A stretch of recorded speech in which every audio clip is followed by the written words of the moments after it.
میں جب بہت شدید علالت کے دن چل رہے تھے تو ان اسپیشل جو ڈاکٹرز کو مدعو کیا گیا تھا، جس میں ڈاکٹر ریاض علی شاہ صاحب تھے جو کہ ٹی بی کے اسپیشلسٹ تھے، انہوں نے آ کے ایک نئی دوا جو ہے وہ ان کو دی تاکہ وہ جو ہے اس کا رزلٹ دیکھ سکیں، کیونکہ ان کو بہتری آ نہیں رہی تھی. وہ اتنے کمزور ہو چکے تھے کہ وہ تھوڑی سی جب بات کرتے تھے تو ہانپنا شروع کر دیتے.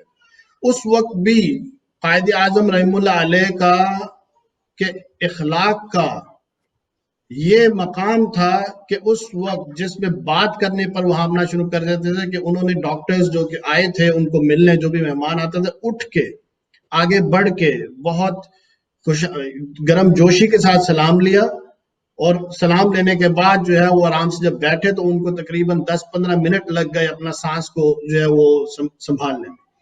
اس وقت ڈاکٹرز نے ان کو بات کرنے سے منع کیا، اور لیکن وہ کچھ بات کرنا چاہتے تھے، اور مزید جو ہے اس طرح سے بات جو کیفیت کو محسوس کرتے ہوئے ڈاکٹر ریاض علی شاہ صاحب نے فرمایا کہ قائد اعظم آپ فرمائیے اگر آپ کچھ فرمانا چاہتے ہیں، کیونکہ یہ کیفیت جو ہے یہ آپ کے لیے ٹھیک مناسب نہیں ہے، اگر آپ کو بات کرنا چاہتے ہیں تو آپ کیجئے. تو انہوں نے فرمایا تھا کہ تمہیں معلوم ہے کہ جب میں یہ سوچتا ہوں کہ پاکستان بن چکا ہے تو میری روح کو کس قدر اطمینان ملتا ہے.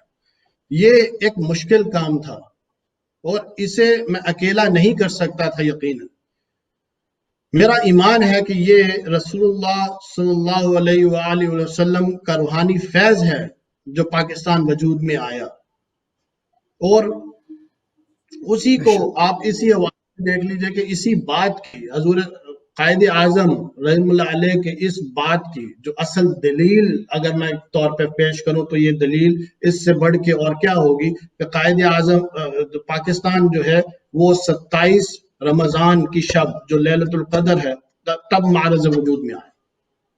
صحیح بات ہے، بالکل تو بالکل. پاکستان اصل میں ایک نظریہ ہے، ایک نظریے کا نام ہے، یہ آزادی نہیں ہے، یہ ایک زمین کا ٹکڑا نہیں ہے.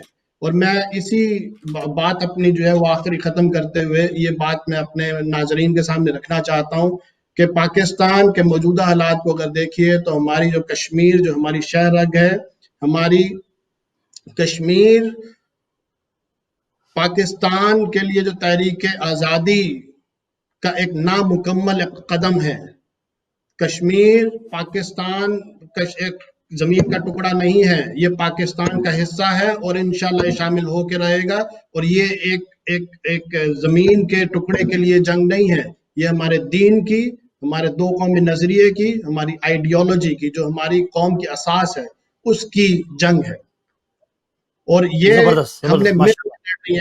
سب کوئی پاکستانی جو ہے وہ اچھا پاکستانی نہیں بن سکتا اگر وہ بہترین مسلمان نہ ہو. تو میں تمام میرے قوم کے بہن بھائیوں سے درخواست ہے کہ دین کا اصل فہم حاصل کیجئے، قرآن کا فہم حاصل کیجئے، اس پہ عمل کرنے کی کوشش کیجئے. یہی ہماری اصل اساس ہے، یہی ہماری پہچان ہے. بہت شکریہ ڈاکٹر احمد جاوید صاحب، آپ نے بڑی اچھی باتیں کی. آپ نے حضرت قائد اعظم کے حوالے سے جو آپ نے ان کے فرمودات تھے جو قرآن کی وہ آپ نے بڑے اچھے انداز سے پیش کیے. اور ہمیں خوشی ہوتی ہے کہ ہمارے جو مشاہیر پاکستان ہیں، آپ جیسے لوگ جو قطر میں موجود ہیں، بڑی ایک ویژن سوچ رکھتے ہیں ملک کے لیے، پاکستان کے لیے، قائد اعظم کے لیے، علامہ اقبال رحمۃ اللہ علیہ کے لیے. میں چونکہ پروگرام کا وقت بس اپنے اختتام کو ہے، لیکن میں پھر بھی اپنا اشرف صاحب آپ سے یہ پوچھوں گا، آپ اوورسیز پاکستانی ہیں اور کافی عرصے سے یہاں مقیم ہیں. ہماری جو نوجوان نسل ہے خاص طور پر وہاں اس طرح کے سیمینار پروگرام ہونے چاہیے. پاکستان میں بھی خیر ہوتے ہیں، تو یہاں اس چیز کی ضرورت ہے تاکہ ہمارے بچوں کو پتہ لگے کہ پاکستان کتنی قربانیوں سے بنا ہے، اور ہم اس کو مزید آگے بڑھائیں. اور اس طرح کی چیزیں دائرہ غیر میں، خاص طور پر قطر میں اس طرح کے پروگرامز وغیرہ پلان ہوتے ہیں، یا آپ نے کچھ سوچا ہے کہ ہم ایسا پروگرام کریں گے، کیونکہ آپ سماجی کارکن بھی ہیں؟ جی بہت شکریہ.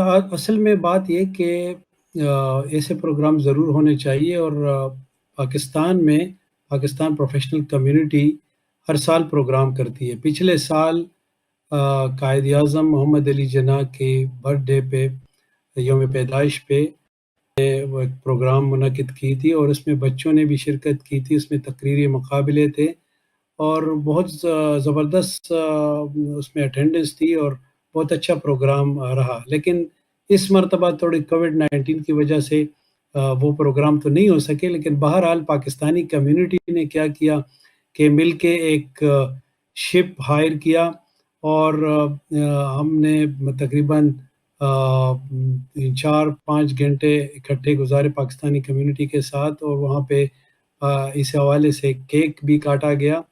اور یہ ایک بہت اچھا ایک ہماری جو قطر کی کمیونٹی ہے اس میں خوبصورتی یہ ہے کہ وہ یہ نہیں دیکھتے کہ وہ کس پارٹی سے تعلق ہے اس کا. ہمارے جتنے بھی فنکشن ہوتے ہیں اس میں کسی بھی کوئی بھی پارٹی ہو, کسی بھی تنظیم کے ہو, تو وہ اکٹھے ہی پروگرام کرتے ہیں. ان کو ایک ایسا میسج جاتا ہے کہ وہ ایک قوم ہے. یہاں ہم مختلف خیالات تو رکھتے ہیں, اپنے ایک دوسرے کے ساتھ اختلاف رائے بھی ہوتا ہے, لیکن اس کا یہ مطلب قطعی نہیں ہے کہ یہ ایک دوسرے کے جانی دشمن ہیں. آج کل جو سب سے بڑا مسئلہ ہے کہ سیاست کو انہوں نے اتنا زیادہ اپنے اندر جو ہے نا روح تک جو انہوں نے اس میں ڈال دیا. حالانکہ سیاست جو ہے وہ ایسی چیز نہیں کہ آپ کسی کو اتنا فالو کرے کہ اس کو دین کا ایک حصہ بنائے. تو کیونکہ اپنی صلہ رحمی دوسرے کے ساتھ تعلقات اس کو افیکٹ نہیں کرنا چاہیے.